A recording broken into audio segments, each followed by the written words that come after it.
4 thumbs up. Ang lupit. Ilan thumbs up? 4 thumbs up ako dyan. Pwede lang isama pati pa. Pwedeng pa-rate ako, sir. Ito lang naman kasi yung final output natin sa project ni Bossing, oh. At ito naman yung itsura niya bago natin siya ginawa. Yung old paint na mga kadip ay nagbakbakan na, kaya kailangan na natin niyang ayusin at patungan ng bagong pintura.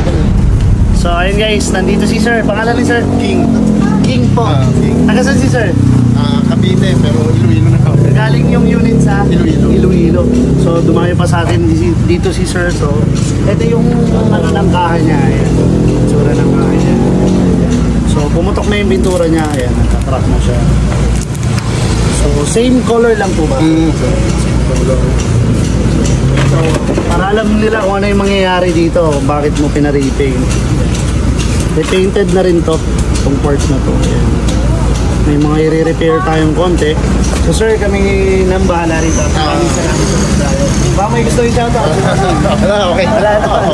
So ayan, tingnan nyo anong kalalabasan na itong project natin. Kaya eto nga binabakbak agad-agad ni Boss Anthony yung mga dapat niyang bakbakin. Mano-mano gaming tayo para mas malinis yung trabaho natin. At yung mga hindi kayang bakbakin, diskartehan na lang natin. Pero bago yan, rekta muna tayo sa pag-apply ng base coat dito sa outer fairings niya. Hindi ko na masyadong i-flex yung outer niya dahil basic lang naman natin siya gagawin. After natin mag-apply ng base coat mga kadip, eto na yung result niya. O mamaya i-clear natin yan kasabay na yung inner fairings. Para isahang trabaho na lang tayo. Napadapa naman natin na maayos yung mga metallics niya, kaya all goods na to. At eto nga, yung mga matitigas na dating pintura mga kadip, effective pala ang sandblasting dito. Medyo may katagalan lang pero nakuha din naman sa tiyaga. Eto na nga pala yung mga inner fairings niya mga kadip, natanggal na natin yung mga pintura dyan. Pina-final na lang ng prep nila Boss MJ yan para all goods na all goods talaga. At nga pala, available na nga pala yung powder coating natin and sandblasting mga kadip. Hintay-hintay lang sa ating mga final output na ipopost dito sa ating PWH powder coating and sandblasting. Dahil dyan natin i-upload lahat na magiging project natin sa powder coating. Ayun mga kadip, tapos na natin i-apply yung ating plastic promoter. Kaya eto, ina-apply ko na agad primer surfacer natin. At pagkatapos neto, rekta tayo agad sa ating ground coat. Nasanding na rin yan nila Boss MJ at gamit nga natin dito ay finer spot na sponsor sa atin ni Hernan Paint Center. Maraming salamat Boss Chocks natin. After natin ma-meet yung flash off, apply naman tayo ng pinaka-top color na natin. Molly orange ang ginamit natin dito para matingkad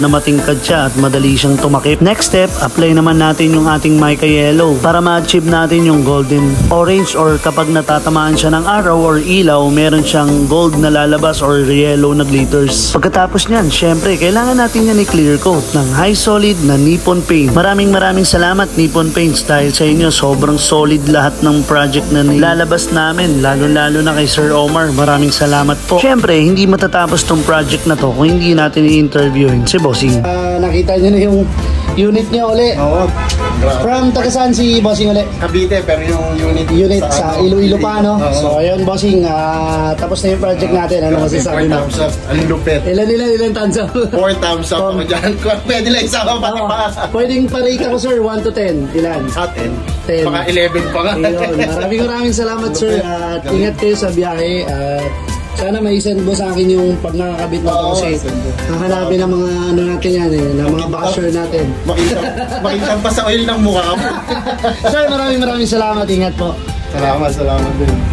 Another satisfied customer na naman ang naging project natin for today's video. Maraming salamat sir from Iloilo. Dahil sa dami ng inyong bayan na nadaanan, kami ang inyong pinagkatiwalaan sa inyong alaga. Kaya naman dahil dyan, mas lalo namin pinagbuti. Sinaga talagang bakbakin lahat ng kailangan bakbakin sa inyong unit para syempre maging sulit ang inyong biyahe. Dahil ang layo ng Iloilo tawid dagat na, pero andun pa rin yung effort talaga ni Bossing. Kaya naman sa mga nalalayuan dyan, nakakahiya naman kay sir. NCR ka lang, nalalayuan ka pa sa amin. Isipin nyo yung effort ng ibang mga kliyente natin. Kung saan lugar pa sila nanggagaling para lang makapagpagawa dito sa Polworks Hydrographics. Pero mapalayo mapalapit, laging solid talaga ilalabas nating project. Dahil yan sa mga solid na batang Polworks. Maraming salamat kay Boss MJ, Boss Anthony, Boss Rodel sa nagtiyaga dito sa project na to. Syempre, maraming salamat din sa patuloy na nanunood sa aming vlog. Hanggang sa ating YouTube channel at TikTok account. At eto na yung final output natin mga kadip. Success na naman yung project natin dahil yan sa mga solid na suporta nyo. At muli maraming salamat ma'am and sir. To God be the glory.